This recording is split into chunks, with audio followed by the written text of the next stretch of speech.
In the last video, we learned that Karel is so much more than those 4 methods we originally learned. We learned that Karel is actually outfitted with a number of sensors that give them information about the world around them. Things like, are they being blocked by walls? What directions are they facing? And information about beepers in the vicinity. We also learned that there are 4 different control structures we can use in the Java language to actually combine with these sensory conditions and be able to make Karel do even more complicated things. And just to review, our 4 sensory conditions were the if statement, the if-else statement, the while loop, and the for loop. These 2 on top allow us to check a single time some sensory condition, and on the bottom, these 2 loops are used for repeating something over and over again, whether based on some condition or based on just going a certain number of times. Now what we're going to do is we're actually going to put these sensory conditions and control structures into practice by making Karel do a completely different task than what we've done before. Something that's going to end up being far more complex than either of the Karel programs we've written so far. So let me give you a little backstory about what we're going to do now. You might not have known this, but Karel's actually an Olympian. Karel is a track athlete, and the event that Karel competes in is actually this event called the SteepleChase. Now, the SteepleChase is a pretty obscure track event, so I'll explain a little bit about how it works. It is a running race around the track, but what makes the SteepleChase so special is that there are hurdles. And not hurdles like a regular hurdles race, but there are hurdles that are actually different sizes. And in fact, in the regular steeplechase race that's run in the Olympics, some of those hurdles go straight into a pit of water. It's kind of this crazy race. If you've never watched it before, it's actually wildly entertaining to watch.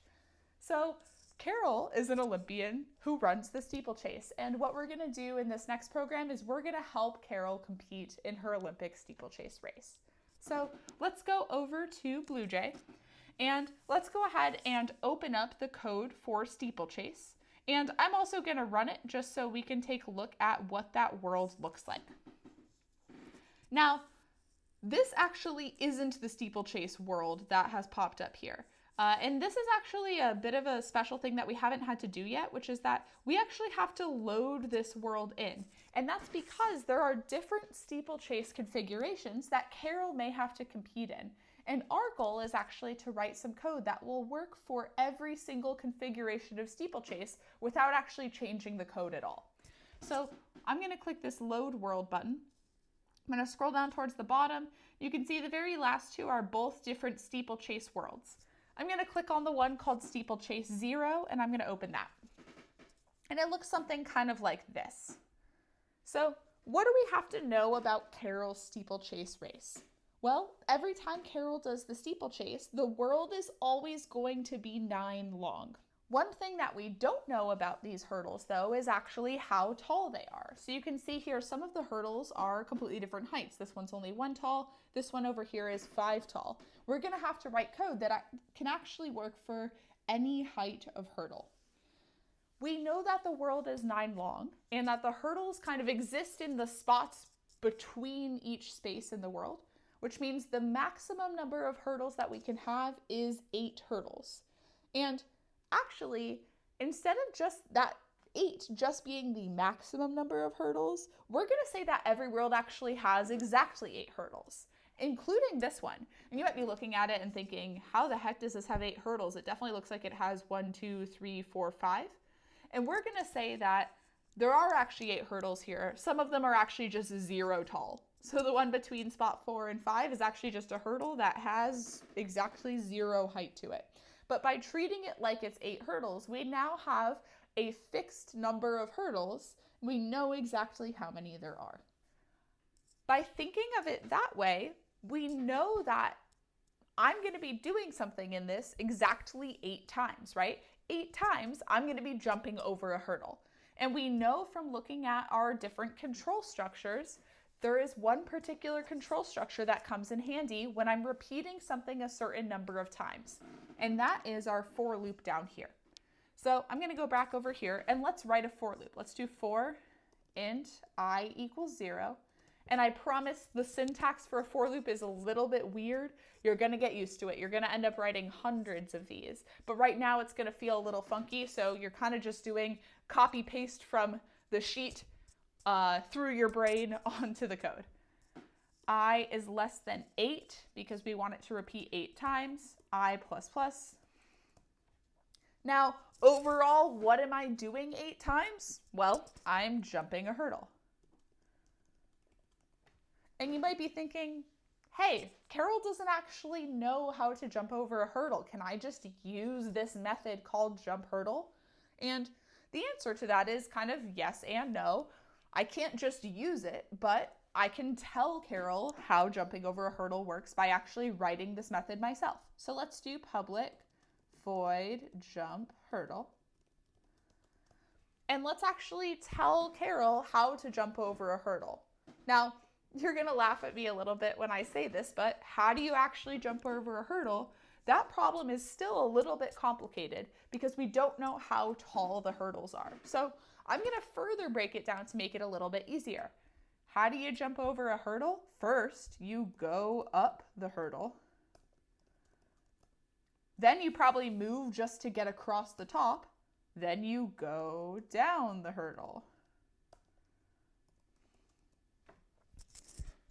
And now I've broken down, again, what has still been a little bit of a complicated problem of how do I jump an entire hurdle into go up and go down, which now makes it a little bit easier.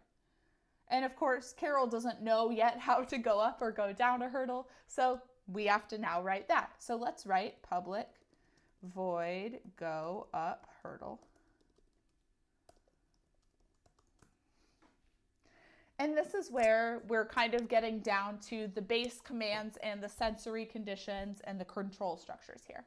So let's imagine it's a little hard to think about hurdles because right in front of Karel is really a height 0 hurdle. So let's think of Karel being right here. To kind of start the process of moving up the hurdle, I think Karel shouldn't be facing this direction, right? We probably need to start by turning left. And now I know I'm going to be moving some amount, but do I know how much? Remember, every single hurdle is actually a different height, which means I don't know exactly how many moves it's going to take me to actually get to the top of the hurdle. I do know that I want to repeat, though, moving over and over again for some number of times. I just don't know that number yet. And we know if I want to repeat something over and over again, but I don't know how many times, I'm not going to use a for loop. I'm actually going to use this while loop here. So let's do this. Let's do while. Now, whenever you're doing the while loop, you want to put a condition inside that is, when do you want to keep repeating? And remember, Karel's going to be here kind of facing upwards. I kind of want to keep moving while there's still hurdle kind of under Karel's feet, right? Now, it's a little weird to think about directions when it comes to Karel. Karel's front is kind of this part here, which makes the feet actually Karel's right, and kind of Karel's head is Karel's left. So we're actually going to do while right is blocked. That's one of our sensory conditions. That would mean there's still kind of hurdle underneath Karel's feet. We're going to keep moving. That will get me to right here facing upwards. And to get me in the position where I can actually move across the hurdle, I actually want to do a turn right. Now you may be wondering, does Karel know how to turn right? Because we wrote turn right in the mail to chair method, in the mail to chair program that we actually wrote in the last video. But unfortunately, that was the mail to chair specific Karel, and this is the SteepleChase specific Karel. So this Karel does not yet know how to turn right. So we actually have to tell this Karel how to turn right. Let's go ahead and write the turn right method. At least it's pretty easy. Let's do public void turn right. And we all know turn right is just 3 turn left. So I'm going to type turn left, turn left, turn left. All right, so Karel can now successfully go up a hurdle. Karel will then move across that hurdle. I think there's one more method that we haven't written yet. And just to kind of prove that, let's try to, if I close out of this, I can try to compile. And you'll see that it actually won't compile because it doesn't know how to go down the hurdle yet. So let's write public void go down hurdle. And Just so we can see the world again, let me run this and load in our world, just because having the visual is kind of nice. All right, how do we think about going down a hurdle? Well, I know where I'm going to end up after going up the hurdle is going to be, I'm going to move across. I'll be right here and I'll be facing to the right. To go down, don't I first actually have to turn right? So Karel's kind of like facing to the ground. I always think of this as like Karel's dangling down almost Mission Impossible style by a wire and going to get lowered until she reaches the ground. So let's turn right, which thankfully now we've already written. Now Karel's facing downwards. I have the same problem that I had when I was going up the hurdle. I know I want to move over and over again, but I don't necessarily know how many times I want to do that. So I'm going to use a while loop. And here we're moving while what? When can Karel still move? Well, you might be thinking, oh, I could do something with the feet while there's still kind of feet under the hurdle. But the problem with that is that at the bottom here, there's still feet under the hurdle and you'll kind of just make Karel crash into the ground. So what else can you use? Well, Karel should move while there's still nothing in front of Karel, right? And if we go over here, one of the first commands actually in the sensory conditions is while the front is clear. When there's nothing in front of Karel, Karel can keep moving down, which will make it that when Karel ends up in this last spot, the ground will be blocking them, which will make that while loop end. So let's do while front is clear. We're gonna move. And now Karel's right here. Karel's kind of like face planted onto the ground. So just to make Karel be standing upright, let's do one last turn left here. And there we have it. We've coded all of the different methods that we had kind of broken our program down into. Let's go ahead. I'm going to close out of this, compile, and then let's open it back up. So I'm going to run the SteepleChase. Let's load in that world. So I'm going to do load world. Let's do SteepleChase 0, open, and let's go ahead and press start program. And you'll see on those kind of height 0 hurdles, as we've called them, Karel will kind of do some spin moves. That's totally fine. That's just Karel kind of quickly ascending and then descending a hurdle that doesn't actually exist. But there they go. Karel is such a star, and wow, Karel's won the steeplechase. You might be wondering, oh my gosh, there was another steeplechase world. Let's go ahead and look at that. Let's load in steeplechase 1, which, oh my gosh, it ends up being this kind of crazy tall hurdles. It's still 9 long, but these hurdles are enormous. And it's pretty fun to watch Karel go over this. You can start the program and you can actually speed her up, which is a little more fun. There she is. She's zooming. I think watching this is so satisfying. It's like a screensaver. It's so lovely. And there we go. Karel made it to the end of this other world as well. There's a couple things I want to mention before we kind of wrap up this problem that we've done, this steeplechase. One is that I can actually write these methods in any order. For the most part, you'll pretty much always see me leave the run method at the top. And that's because the run method kind of offers the picture, the big picture, the overview of the code we've written. What is Karel doing big picture in this problem? Well, 8 times Karel's jumping over a hurdle. It's kind of very nice and readable. Beyond that, right, it's really kind of your choice what order you want to put these methods in. I kind of just kept going down as I was writing. I tend to go kind of bigger picture to kind of more in the weeds at the bottom, right? Turn right is one that is really just base Karel commands, and you can see that they get a little bit more involved as we go up. But that's really just personal preference at that point. The other thing that I want to bring up is kind of how we coded this, because it was a little bit different than some of the other ones that we did. What we really did is we took what was this pretty big intellectual problem, the idea of Karel completing the steeplechase, and we actually broke it down into smaller problems that were a little bit easier to solve. Eventually, we got down to just the problem of how do I go up a hurdle or how do I go down a hurdle? And that's actually a lot easier to solve than how do I make Karel do the steeplechase.